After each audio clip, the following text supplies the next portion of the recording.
Korean man said to my friend, I own 7 of these food stands.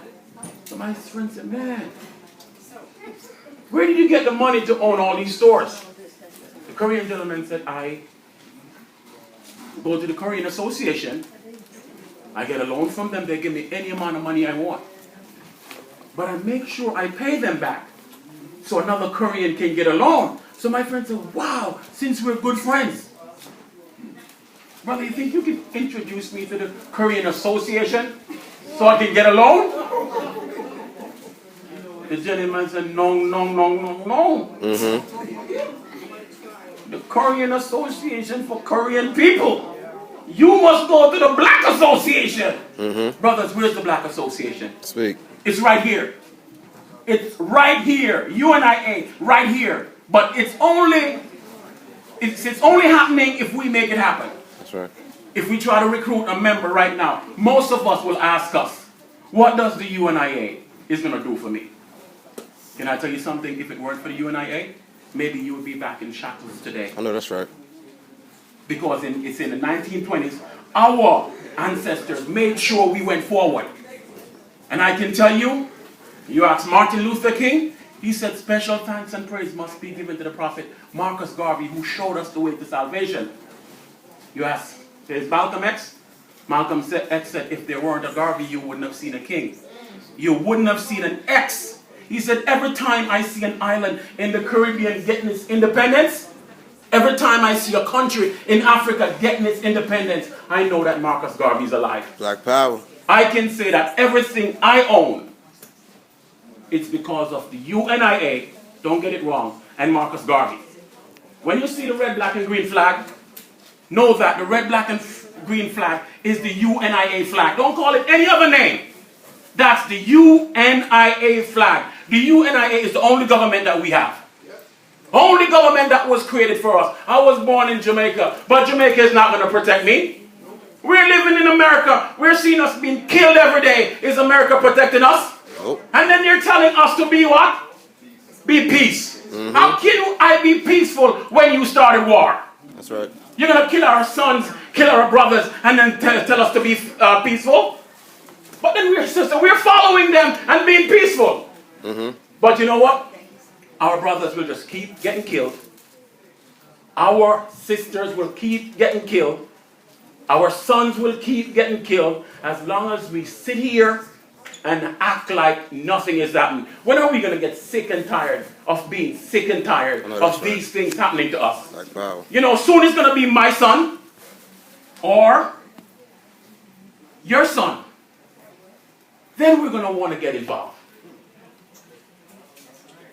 Then we're going to want to get involved. You know, I worked for the city council a few years before, and I was the chief of staff.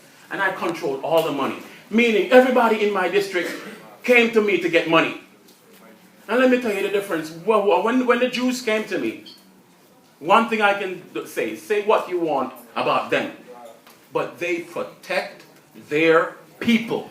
You know what a Jewish man said to me? He said, Mr. Duncan, you know that when a policeman stopped one of our boys,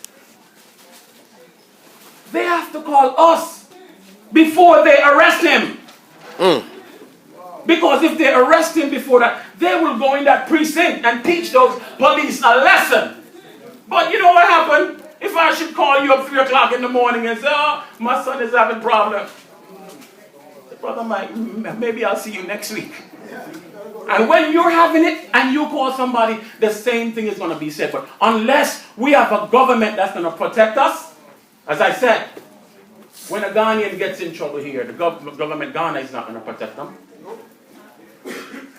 If you're from Liberia, the government is not going to protect you. We're seeing that we are being chastised. We are being run down. We are being killed. We're seeing that at the 4th grade level, they determine how many of our children will be living upstate New York. That's right. If you know what I mean. We're the only one who send our children into a school system that benefits by miseducating them and don't get involved. Brothers and sisters, the answer is the government of the UNIA. Even if you don't know, if it weren't for the UNIA, you would be in a different position today. You have heard the term, black is beautiful. Before Marcus Garvey landed on these shores, we thought that black to be black was a disgrace. And some of the first words Marcus Garvey said to these people in Harlem was that black is beautiful. And brothers and sisters didn't want to believe that. But in a few years, the mindset had so changed by the UNIA. One lady said, my God, being a member of the UNIA make me feel like I own half of the world. That's powerful. And I didn't own the next half because I did not want it.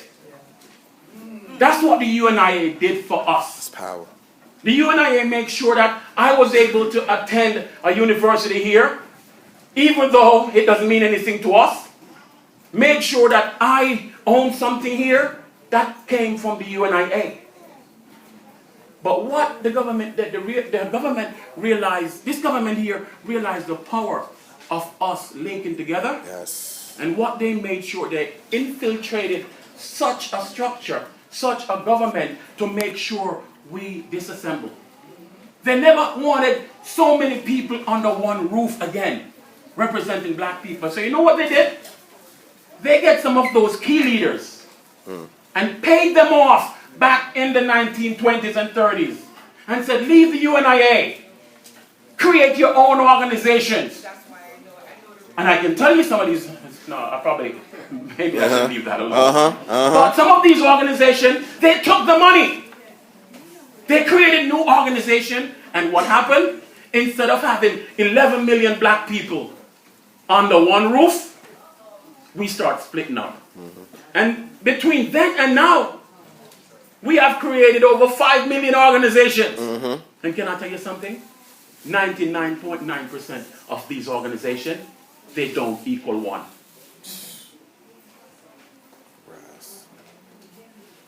When our people, when our government created this for us, they made sure all of us were citizens of the UNIA. As long as you have an ounce of black blood in you, you are a citizen of the UNIA. Black power. There are only two types of citizens in the UNIA. Brother Marcus, where are you? What kind of citizens we have in the UNIA? Active and non-active. That's right. And how does one become an active citizen? You Pay do. dues. All right. That's all we got to do. And we got to keep having these forums. We got to keep building. We got to make things happening. And we need you to come home and be a part of this great government that planned for us, that established this great system for us. As I said, once upon a time, we had X amount of supermarkets, chains of supermarkets in Harlem. We had our banks. We had chains of restaurants. Now, again, somebody please tell me, where can I find one of our supermarkets? Anybody know? Anybody? Activate your citizenship in the UNIA. Activate your citizenship in the UNIA. Without you, 3 months, 6 months, we're going to keep making that cry again. Oh, that is not unfair. I mean, that is unfair. They're killing our children. But Frederick Douglass said it best. Those who are beaten easiest are beaten most. Those who are beaten easiest, beating most. With all the black men in here, if we should go to the police precinct meeting next month, and we tell them that we don't want this type of policing anymore, it would stop. But if I should ask each and every one of you to come to a meeting next month, 50% of you would make an excuse why you can't be there. Maybe 80%.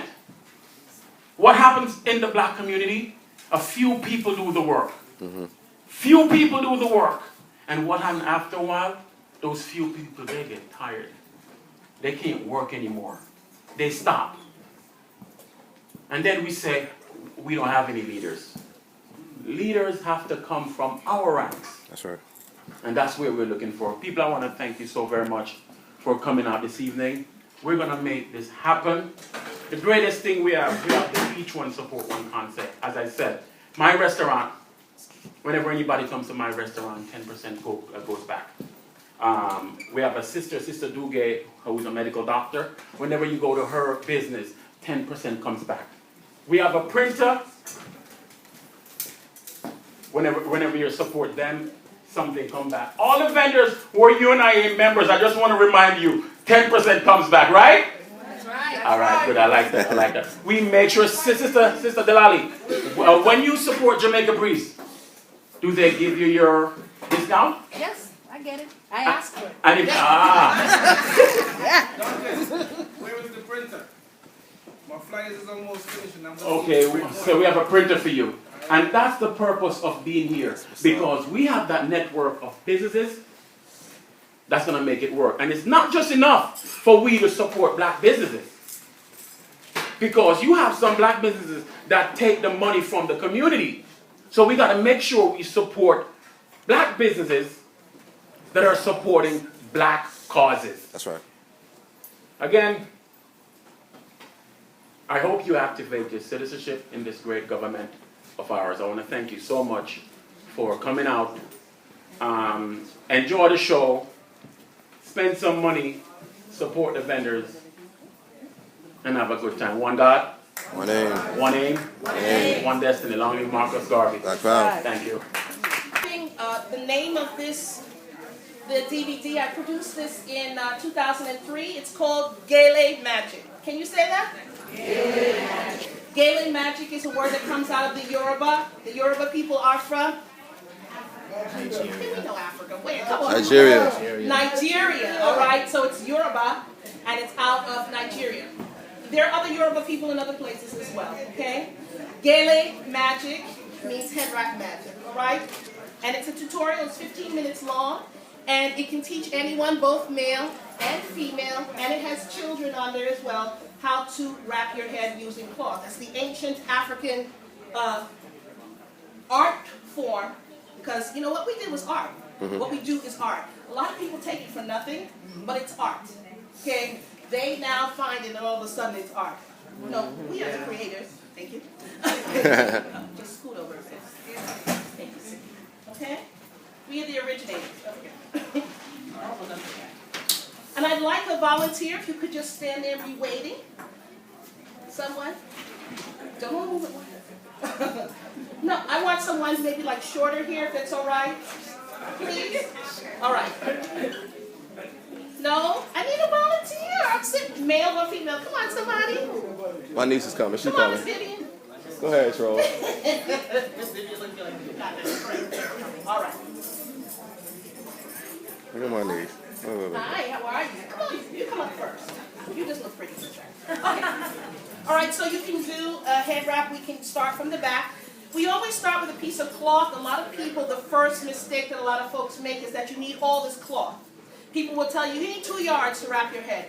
You will look like some swami. That's not how it goes. If you are a beginner, I suggest that you do 1.5 yards. And this is a 1.5 yard piece that's actually cut into 2. So you get 22.5 inches on a 45-inch piece of African cloth. Go somewhere, some African people are selling African cloth. Don't buy Chinese cloth, okay? Go uptown, buy some African cloth from some African people. Let's give the black dollar back to our black people. That's right. All right. So here's something really simple. From the back, would you turn around, please?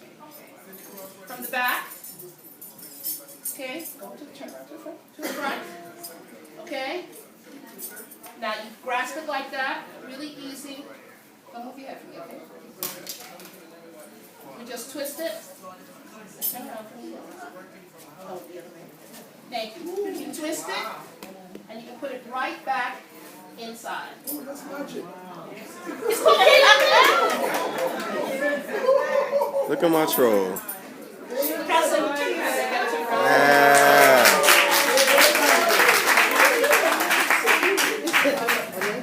Get him tonight. And you see now, a lot of people think, oh, it's too much for me. What was that? How many steps? 3. No time at all. Okay? And she's a young lady, and she looks good in it, right? Yeah. Right. There you go. And you can always take